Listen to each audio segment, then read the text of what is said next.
9월 15일 새벽 기도의 말씀입니다. 오늘은 열왕기상 6장 마지막 부분 14절로 38절입니다.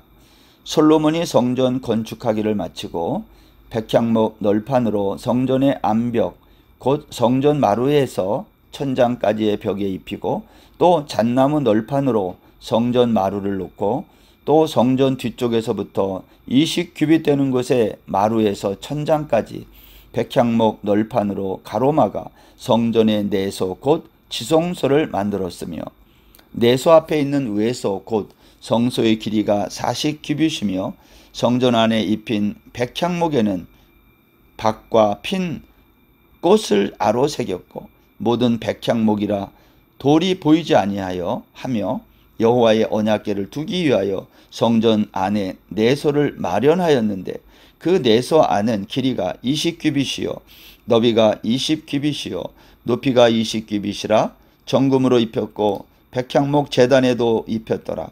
솔로몬이 정금으로 외소 안에 입히고 내소 앞에 금사슬로 건너지르고 내소를 금으로 입히고 온 성전을 금으로 입히기를 마치고 내소에 속한 제단의 전부를 금으로 입혔더라.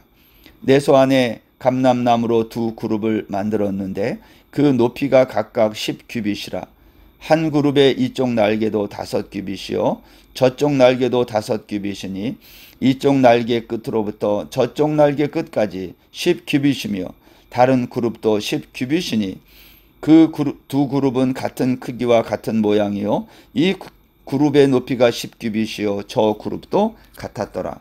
솔로몬이 내소 가운데 그룹을 두었으니 그룹들의 날개가 퍼져 있는데 이쪽 그룹의 날개는 이쪽 벽에 닿았고 저쪽 그룹의 날개는 저쪽 벽에 닿았으며 두 날개는 성전의 중앙에서 서로 닿았더라. 그가 금으로 그룹을 입혔더라.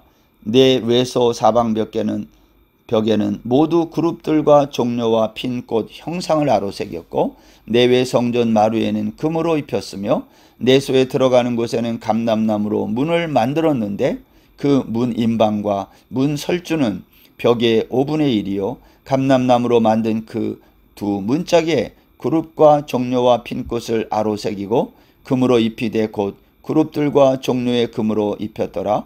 또 외소의 문을 위하여 감람나무 문설주를 만들었으니 곧 벽의 4분의 1이며 그 두 문짝은 잣나무라 이쪽 문짝도 두 짝으로 접게 되었고 저쪽 문짝도 두 짝으로 접게 되었으며 그 문짝의 그룹들과 종려와 핀 꽃을 아로새기고 금으로 입히되 그 새긴 데에 맞게 하였고 또 다듬은 돌 3켜와 백향목 두꺼운 판자 1켜로 둘로 안뜰을 만들었더라. 넷째 해 15월에 여호와의 성전 기초를 쌓았고 11째 해 불월 곧 8째 달에 그 설계와 식양대로 성전 건축이 다 끝났으니 솔로몬이 7년 동안 성전을 건축하였더라. 아멘. 솔로몬 성전은 3층으로 설계되어 있습니다.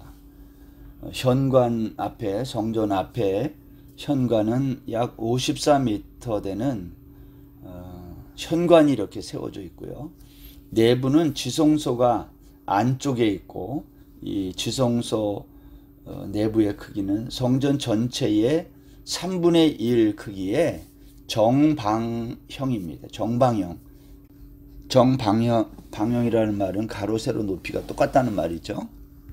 그리고 지성소 안에는 감람나무로 만든 2개의 그룹이 날개를 중앙에 닿게 하고 양옆에까지 반대쪽 날개가 닿도록 그렇게 설계가 되어 있습니다. 그리고 각 층에는 약 2에서 3m 넓이의 크기로 되어 있는 다락방이 벽 안쪽에 쭉 돌아가며 설계가 되어 있고 그리고 온 성전 안은 금으로 입혔다. 근데 이러한 것이 대체적인 성전의 모습입니다. 그런데 여러분, 열왕기상 6장에서 이 성전 건축을 시작하면서 제일 먼저 했던 말, 우리가 어제 그 말씀을 보지 않았는데 거기 1절에 보면 이렇게 돼 있어요. 이스라엘 자손이 애굽 땅에서 나온 지 480년이요. 여기 보면 성전 건축을 이스라엘 백성들이 애굽 땅에서 나온 그때로부터 연결하고 있다는 것에 주목해야 돼요. 왜 애굽 땅에서 나온 지 480년 되던 이때에 성전 건축했다. 이 이야기를 왜 여기에서 말하고 있을까 하는 겁니다. 여러분 기억하십니까? 출애굽기 15장에서 모세가 이스라엘 자손이랑 홍해를 건넌 다음에 노래할 때에 출애굽기 15장 거기 13절 말씀에 보면 이렇게 노래했어요. 주의 인자하심으로 주께서 구속하신 백성을 인도하시되 주의 힘으로 그들을 주의 거룩한 처소에 들어가게 하시나이다. 모세는 홍해를 건너고 나서 노래한 이 가사 내용에서 하나님께서 우리들을 왜 애굽 땅에서 인도하셨는가? 그 목적을 뭐라고 말했냐면 주의 거룩한 처소에 들어가게 하시는 것이다 그랬어요. 여러분, 주의 거룩한 처소에 들어가게 하기 위해서 하나님이 이스라엘 백성들을 어디로 인도하셨다고요? 광야로 인도하셨다는 거예요. 근데 광야에 인도함을 받은 이스라엘 백성들이 주의 거룩한 처소를 만났나요? 거기에는 아무것도 없어요. 성소가 어디 있습니까? 아무것도 없었어요. 근데 왜 하나님은 주의 거룩한 처소에 들어가게 하기 위해서 그들을 애굽 땅에서 불러냈다고 말씀했을까요? 바로 광야에서 그들이 앞으로 인생의 나그네 길을 살면서 경험하게 될 그 광야 그 자체가 하나님의 성소가 있는 곳이다라는 뜻 아닙니까? 다시 말하면 광야에 이제 스데반 집사가 순교할 때에 했던 그 말과 똑같은 거예요. 그 직전에 설교했던 내용. 광야 교회가 바로 성소 아닌가 하는 거예요. 하나님께서 우리들을 창조하시고 또 안식의 그 자리로 인도하시고 또 우리를 애굽에서 불러서 광야로 인도하신 것은 하나님의 집으로 하나님이 계신 그곳으로 우리를 이끄셔서 그것이 결국은 구원이고 우리를 영원한 하나님 백성 삼기 위해서 애굽에서 불러냈다는 거예요. 오늘 열왕기상 6장의 이 1절도 같은 맥락에서 나온 말이라는 거예요. 왜 성전 건축이 애굽 땅에서 나온 지 480년이 되던 해에 이 말과 연결이 돼야 될까요? 애굽 땅에서 나온 목적이 뭐냐? 성전을 건축하는 거예요. 그것이 출애굽기에서는 성소로 거룩한 처소로 들어가기 위해서 인도했다라는 모세의 노래로 나타난 것이고 그것이 스데반 집사는 광야교회로 불려진 것이고 오늘 열왕기상에서 이스라엘 백성들이 솔로몬 왕 시대에 성전을 건축하게 되는데 이것은 애굽을 나온 목적지가 하나님의 성전이라는 것을 우리에게 보여주는 거죠. 그러니까 성전은 말 그대로 건물이 아니라 사실은 하나님이 계시는 자리, 하나님이 통치하는 자리, 우리를 영원한 백성으로 삼기 위한 이 땅의 자리를 오늘 이렇게 말하고 있다는 거죠. 우리가 오늘 열왕기상에서 이스라엘 자손이 애굽 땅에서 나온 지 480년이요 라는 이 말을 그렇게 이해하고 이 6장을 보면 큰 은혜가 임할 줄로 믿는 것입니다. 저는 이것을 믿음이라고 생각합니다. 믿음은 당장 눈앞에 보이는 것만을 바라보는 것이 아니라 지난 수백 년의 역사와 앞으로 있을 수백 년 이후의 역사를 바라보는 눈, 그것이 믿음의 눈이라는 거죠. 그래서 히브리서 11장 1절도 믿음은 바라는 것들의 실상이요 보이지 않는 것들의 증거니 그랬어요. 믿음으로 모든 세계가 하나님의 말씀으로 지어진 줄을 우리가 아나니. 여러분, 솔로몬 성전 건축은 어느 날 갑자기 이루어진 것이 아니라 죄와 사망으로부터 백성을 건지시기 위한 하나님의 오랜 구원 계획이었다는 것을 우리에게 말해주는 거예요. 이제 솔로몬은 그 성전 건축을 시작하면서 이스라엘 자손이 애굽 땅에서 나온 지 480년이 되던 해에 이것을 짓기 시작했다. 애굽을 나온 목적도 결국은 성전 건축에 있다. 우리의 구원에 있다. 그러한 의미가 여기에 담겨져 있는 것입니다. 여러분 시편 127편에 가면요, 이거 솔로몬이 지은 시인데요, 거기 1절이 이렇게 시작됐어요. 여호와께서 집을 세우지 아니하시면 세우는 자의 수고가 헛되며 여호와께서 성을 지키지 아니하시면 파수꾼의 깨어 있음이 헛되도다 그랬어요. 여러분, 초대교회는 집과 교회의 구별이 없었습니다. 가정교회 형태였기 때문에. 따라서 여기서 말하는 집이란 뭐냐? 가정과 같은 교회를 말하는 거죠. 여호와께서 세우시는 집이란 결국 뭐냐? 성전이란 결국 뭐냐? 사람을 세우는 거예요. 구원받은 하나님의 백성, 그들의 공동체, 교회, 이게 다 성전에 포함되고 있는 의미인 겁니다. 솔로몬은 7년 동안 성전을 건축했어요. 오늘 그것을 완성했다고 증언하고 있는 것입니다. 이 성전에 대한 아이디어는 누구로부터 나온 걸까요? 하나님께서 우리를 구원하시기 위한 계획 속에 오래전부터 나온 하나님의 아이디어임을 성경이 우리에게 보여주고 있는 것입니다. 그런데 솔로몬이 이 성전을 건축하면서 자기 마음대로 짓지 않고 설계와 식양대로 건축했다. 오늘 마지막 38절에 그랬어요. 그 설계와 식양대로 성전 건축이 다 끝났으니 솔로몬이 7년 동안 성전을 건축하였더라. 이 말은 이 성전이 자신의 아이디어가 아니라 하나님이 주신 설계대로 지었음을 말하는 겁니다. 자, 그렇다면 오늘 본문에서 이 솔로몬 성전 건축의 핵심이 뭘까 하는 겁니다.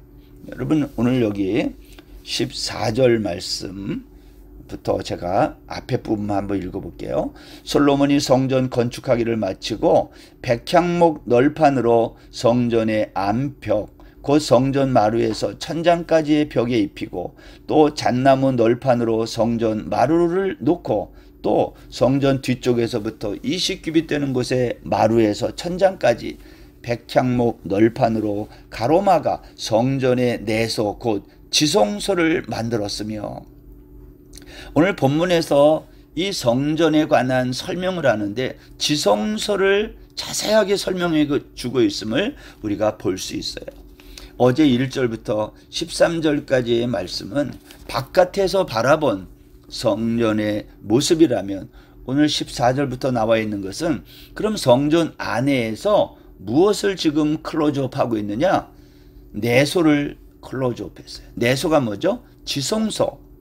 여기 17절에 보면 그 내소 앞에 있는 외소의 길이가 외소인 성소의 길이가 40규빗이라고 했고요. 그 다음에 성전 내소를 설명하고 있는데 이 성전 외소와 내소 사이에 뭐가 있다고 오늘 말하고 있어요? 널판으로 가로막았다 그랬어요. 그러니까 성전 바깥의 외소에서 내소 지성소로 들어가려면 가로막고 있는 것이 있다는 거예요. 이 가로막고 있는 게 뭐겠어요? 이게 휘장 아닙니까? 솔로몬 성전을 건축하면서 건물을 완성하고 나서 내부 공사를 이제 시작하는데 제일 먼저 꾸민 게 뭐냐? 지성소라는 거예요. 그러니까 이 솔로몬 성전을 통해서 보여주고 싶은 핵심적인 부분이 어디냐?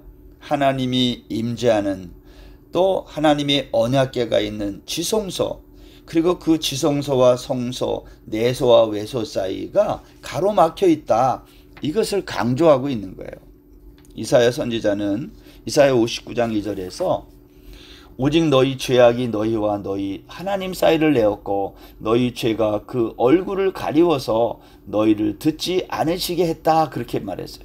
죄 때문에 하나님께로 나가는 길이 막혔고 교제가 단절되었음을 단적으로 보여주는 거예요. 그러면 이 막혀있는 휘장으로 막혀있는 이 문은 이 널판지로 막혀있는 이 가로 막혀있는 것은 언제 열리느냐는 거예요. 히브리서 9장 8절에 보면 성령이 이로써 보이신 것은 첫 장막이 서 있을 동안에 성소에 들어가는 길이 아직 나타나지 아니했다 그랬어요.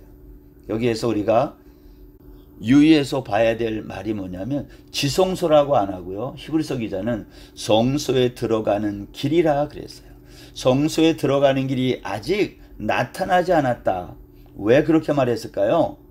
성소라고 말하는 것은요, 땅에 있는 성소가 아니라는 거예요.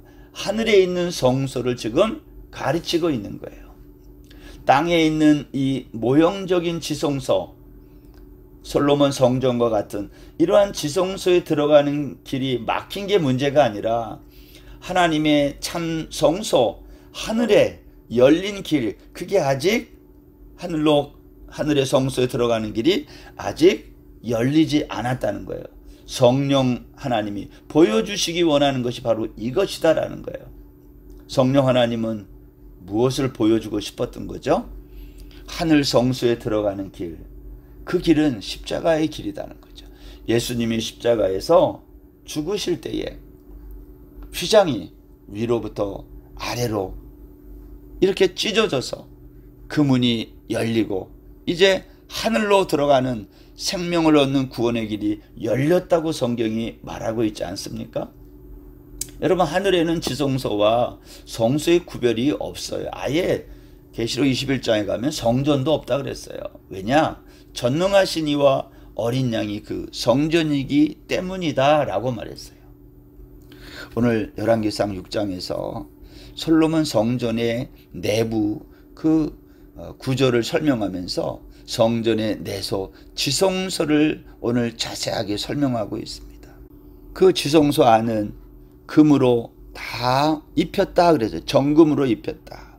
백향목 제단에도 입혔다 그랬어요. 여러분, 솔로몬은 정금으로 외소 안에 또 내소 앞에 그 안에 전부 금으로 다 입힌 거예요. 그러니까 솔로몬의 성전 안에 들어가면 안쪽은 전부 다 뭘로 다 덮인 거예요? 금으로 덮여 있는 거예요. 온 성전을 금으로 입히기를 마치고 22절에 보면 그랬죠. 내소에 속한 제단의 전부를 금으로 입혔더라. 왜 성전 안에를 전부 금으로 정금으로 이렇게 입혔을까요? 하나님의 나라를 상징하는 거예요. 순금으로 되어 있는, 천국은 물질적인 나라가 아니에요. 그러나 순금, 정금이 우리에게 보여주는 게 뭐죠? 순결하고 아름답고 화려한 것. 하나님의 나라가 그러한 나라임을 이 성소를 통해, 특별히 지성소를 통해 보여주고 있는 거예요. 뿐만 아니라 오늘 23절부터 그 이하에는요, 28절까지는 하나님의 언약궤의 뚜껑인 속죄소를 또 설명하고 있어요.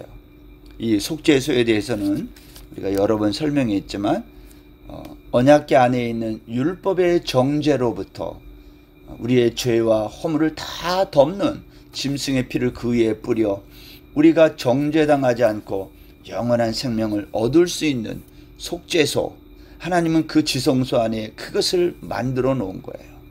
그러니까 여러분, 솔로몬 성전에서 가장 중요한 지성소 안에 또 그 안에 있는 언약궤 위에 그 속죄소, 결국은 이 모든 성전의 핵심이 어디에 있나요? 어디에 있습니까? 우리의 죄를, 죽음의 문제를 해결하는 이 지성소에 속죄의 기능이 있다는 거죠. 하나님은 저와 여러분을 애굽 땅에서 죄와 사망의 이 세상의 한복판에서 불러내어 거룩한 하나님의 백성으로 삼기 위해 죽음의 원인이 되는 죄의 문제를 해결하시고 우리를 영원한 백성을 삼으신 거예요. 그것을 위해 오늘도 우리를 부르시고 창조하시고 광야로 이끌어내시고 영원한 천국 백성이 되도록 구약 성경, 구약 시대의 이 성전을 통해서 이 죄의 문제가 어떻게 해결되는지를 보여주고 있다. 솔로몬 성전은 바로 그 우리의 구원의 문제를 정확하게 설명해 주고 있는 성전 건축을 자세하게 알려주고 있는 겁니다. 오늘도 이 하나님의 놀라운 구원의 계획을 마음에 간직하는, 그리고 그것이 큰 은혜가 되는 저와 여러분 다 되시기를 주의 이름으로 축원합니다. 기도하겠습니다. 아버지 하나님, 오늘도 솔로몬 성전을 생각하면서 우리가 어떻게 구원받아 하나님의 백성이 되었는지 그 놀라운 하나님의 구원 계획을 다시 한번 깨닫는 복된 날 되게 하여 주옵소서. 오늘 하루도 온전히 주께 의지하며 예수님의 이름으로 기도드립니다. 아멘. 오늘 하루도 평안하세요.